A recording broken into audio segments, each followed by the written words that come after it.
94வது சங்கீதம் 19வது வசனம் இப்படியாக சொல்கிறது, என் உள்ளத்தில் விசாரங்கள் பெருகுகையில், உம்முடைய ஆறுதல்கள் என் ஆத்துமாவை தேற்றுகிறது.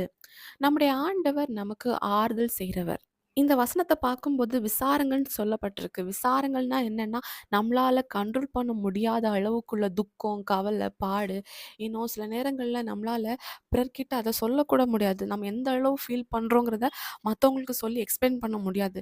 இன்னும் சில ஸ்ட்ரெஸ்னாலேயே நம்மளால என்ன செய்ய முடியாது, சில காரியங்கள பண்ண முடியாது.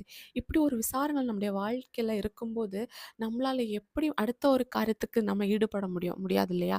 அப்போ நமக்கு அந்த இடத்துல ஒரு ஆறுதல் வேணும். நமக்கு ஒரு துணை வேணும். இப்படிப்பட்ட நேரங்கள்ல எல்லாமே நமக்கு உதவி செய்றது, நம்மள தேற்றுறது, ஆற்றுறது எல்லாமே நம்முடைய தகப்பனாகிய இயேசு கிறிஸ்துவால மட்டும் தான் முடியும். இத கேட்டுட்டு இருக்க உங்க வாழ்க்கையில கூட ஏதோ ஒரு துக்கத்தோட நீங்க இருக்கலாம்.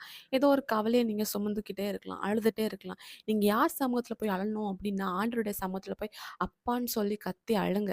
அவர் சமூகத்துல உங்களுக்கு எப்படி புலம்பணும், எப்படி பேசணும், எப்படி அழணுமோ அத சொல்லி முடிச்சுருங்க.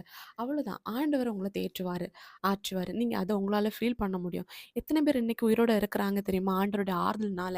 சில பேர் மரணத்த நோக்கி ஓடுவாங்க. ஆனா, அந்த நேரத்துல ஆண்டவர் அவங்கள நேசித்து, அவங்களுக்கு இன்னும் ஜீவன குடுத்து வாழ வைக்கிறாங்க. அதுக்கு காரணம் ஆண்டவர் ஒரு ஆறுதல் செய்ற ஒரு தகப்பனா நம்ம கூட இருக்கிறாரு.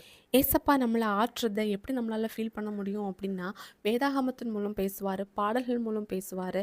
இன்னும் செய்தி நேரத்தில ஏசப்பா நம்ம கூட பேசுவாரு. அது மட்டும் இல்ல, ஏசப்பா நம்ம கூட இருக்கிறத நம்மளால உணர முடியும். இன்னைக்கு உங்களுடைய கவலைகளை ஏசப்பா மேல வைங்க. ஏசப்பா உங்கள ஆறுதல் படுத்துவாராக. இயேசு கிறிஸ்துவின் நாமத்தில் ஆமென்.